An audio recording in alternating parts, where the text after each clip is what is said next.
Hey everyone, and welcome to today's Explainer. I am absolutely thrilled you're here with us. Today, we're going on a bit of a cinematic journey into the world of language learning. Look, if you're trying to learn English, or honestly, literally any new skill, and you're feeling that heavy, exhausting weight of frustration, this analysis was designed specifically for you. We are going to blend a beautiful old fable with a highly practical modern framework, all to help you find some much-needed peace, consistency, and real results in your daily practice. So, take a deep breath, get comfortable, and let's jump right in. So, let's get right down to it. I want to ask you a very direct question. Do you feel like your English just isn't improving? If you're nodding your head right now, I really want to validate that pain for a second.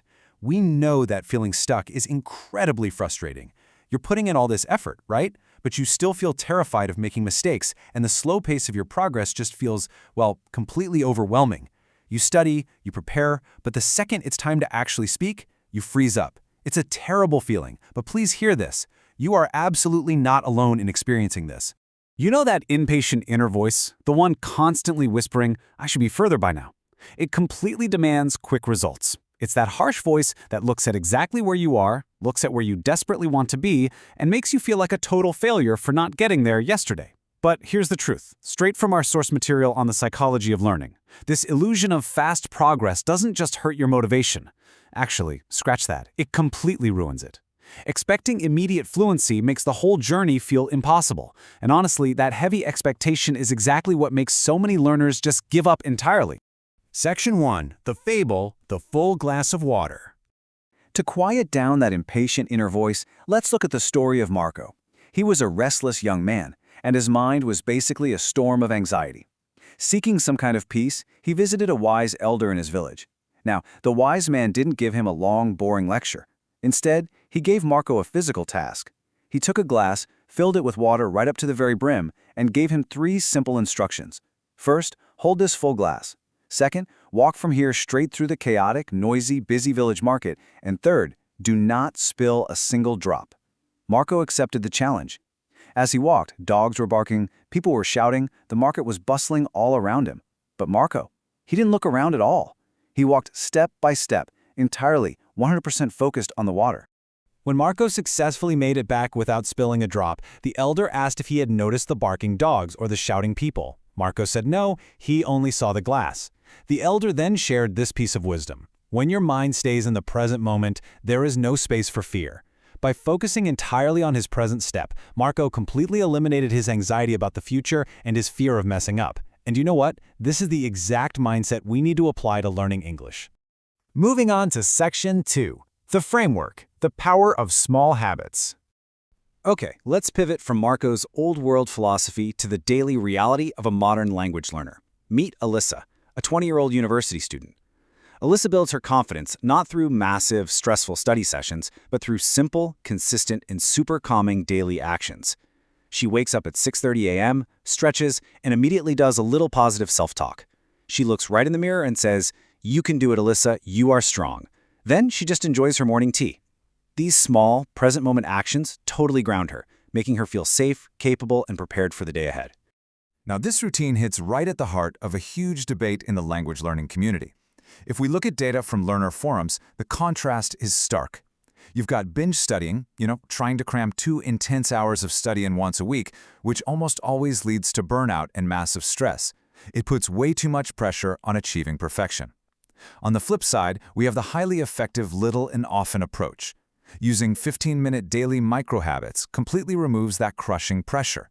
It's exactly what Alyssa does. It's totally manageable, and crucially, it keeps the language constantly active in your brain.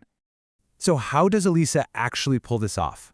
Well, she naturally integrates English into her day without burning out. While she walks to the bus stop, she throws on an English podcast. Later, she reads a quick English short story while she's having a snack. Then in the evening, she jots down a quick journal entry about her day, all in English.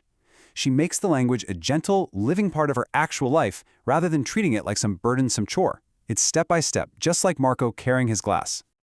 Let's dive into Section 3, your solo practice toolkit.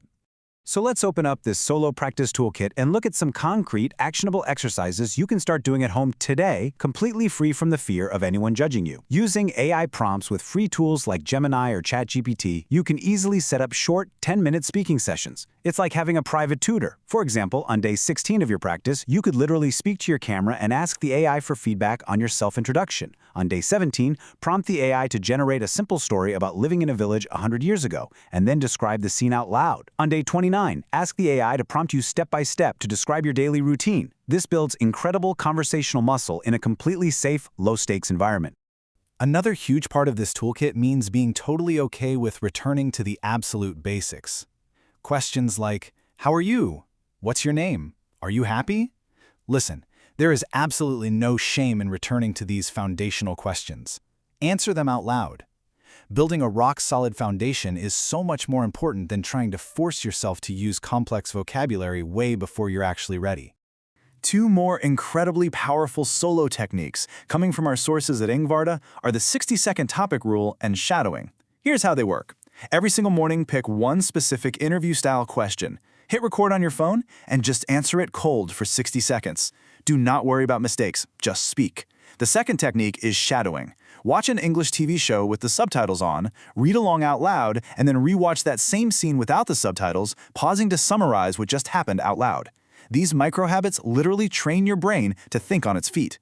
Now, of course, when we're practicing solo, we really have to address the elephant in the room, the fear of making mistakes. Our sources from the My English Matters podcast make this abundantly clear. You absolutely must shift your mindset here. A mistake is not a failure. Think about it. If you accidentally say, she don't like it, instead of she doesn't like it, that slip-up is actual, tangible proof of your progress. It means you are trying.